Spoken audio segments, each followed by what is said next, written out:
Right outside Parliament House, my colleague Gaurav Sawant is joining us with a slew of political reactions.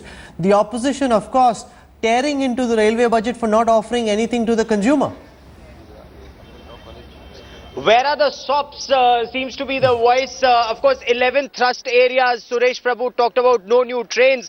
But what is the reaction to his budget? Abhishek Manu Singhvi of the Congress party with me. Also with me is Kirit Somaya. Abhishek Manu Singhvi, I want to come to you first on your key takeaway from this budget. Passenger fares haven't been increased. Let me start by saying that I have great personal request for Mr. Suresh Prabhu and his general reform-minded instincts. The man is a good man trying to do good. I also agree broadly with the fact that you should not, just announce trains left, right and centre for the sake of announcing trains. But having said that, I am disappointed to say that it is well below an average budget.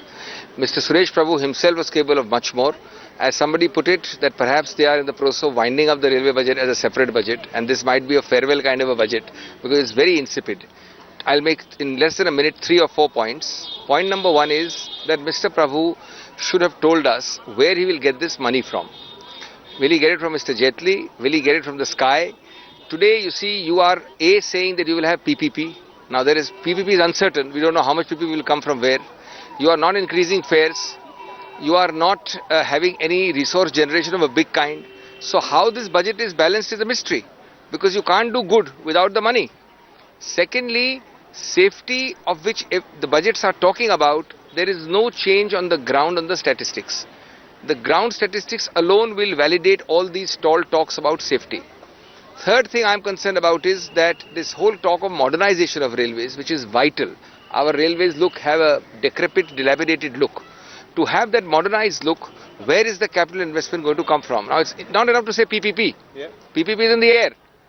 And so these are fundamental issues. So and there's nothing concrete that's come out. Lastly, I don't think that this budget is really, it's making very cosmetic things like you'll have power plugs and charging points and this and that. It's okay, that's good. Even a few bullet trains which are cosmetic are good. But how the whole system, I tell you, today nobody wants to eat at a railway food. For the last 2 days, your channels are carrying on programs which will make you vomit. Okay. Now the ground reality of Swachh Bharat has to change. Okay. No, Swachh Railways for Swachh Bharat. It sounds like a very good slogan, but as Abhishek Manu Singhvi says, how will this be done? Where will the money come from? It is a Swachh, Saral, Suvidha and Suraksha. See, in a railway budget, just to make an announcement of the few railways, extension or once in a week, something like that announcement. Instead of that, what the Prabhu is trying to concentrate to increase the capacity. In last few years, so many announcements were made. I can give you an example of just Mumbai. In 3 years of the UPA government, last 3 years, instead of replacing 1,000 kilometers of the track, only 300 kilometers were changed. So now Prabhu is insisting on Suraksha and Suvidha, and to speed up, he wants whatever 3 years backlog should be clear. So instead of making new announcement, whatever announced earlier, he wants to keep it up. Another thing is my chartered accountant colleague. And chartered accountant knows where capacity has remained unutilized.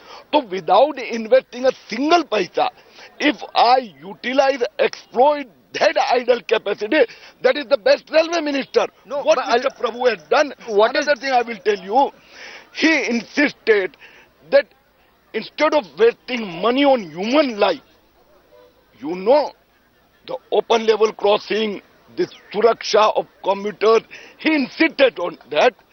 Simultaneously, Pravasi Suvidha, so many facilities, passenger amenities have been announced. Okay. So I feel this is a realistic Pragatishil budget. Pragatishil budget is what you say, but what is also being said is there's a lot of talk about Wi-Fi and modern India and stuff for the, for the upper class. What about the passengers who travel in the second class, who don't have the basic facilities? Not much has been announced for them. That is the criticism that's coming from a large number of opposition. You have heard the budget.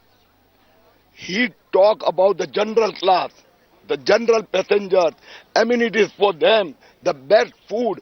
Swachh Bharat is not slogan. He has given an action plan, how the toilets will be improved, how the general class compartment will be improved, how the passenger train, if we can increase the speed just by 10 kilometers per hour, how much you will be able to mobilize additional passenger facilities and additional capacity can be generated. He's a technical person and a chartered accountant. Okay, so a lot of this, the backlog that's been there, that needs to be cleared, and that is something that, Kirit Somaya says he's trying to do. Well, firstly, I have no doubt that as in every other sphere in the last 9 months, then India will do nothing but continue either to copy or to progress further on what we have started. That's a good thing. Imitation is the best form of flattery, and we are flattered. But having said that, 2 or 3 quick points. I have myself said that not starting new trains is something I support. I have myself said I have regard for Mr. Prabhu's abilities, which is why I am so sad that his abilities have been underutilized. I'm sure my friend Mr. Somaya will agree that it requires more than a chartered accountant to balance the railway budget. It is not a question of chartered accountancy skills. It's a question of telling you in the budget that where will this, we don't want a Prabhu of a different kind telling us where the money will come from. Suresh Prabhu has to tell us, not the real Prabhu. And Where will the money come for all these items? He has said PPP.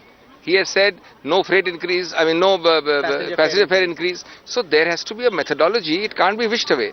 Thirdly, the very important point, to make tokenism about the common man will help nobody. Common man, he has said in the arm railway compartment, you will give charging points. The man can't enter. The man can't stand. The man can't breathe. Do you think he's interested in charging his plug point there? Okay. So these are things which, you have to come down to the nitty-gritty. Okay, so there is intent in what Suresh Prabhu has said, but as he himself said, hey Prabhu, ye kaise hoga? That is something that he had asked. Let's see how quickly is he able to do this, or will it just remain some intent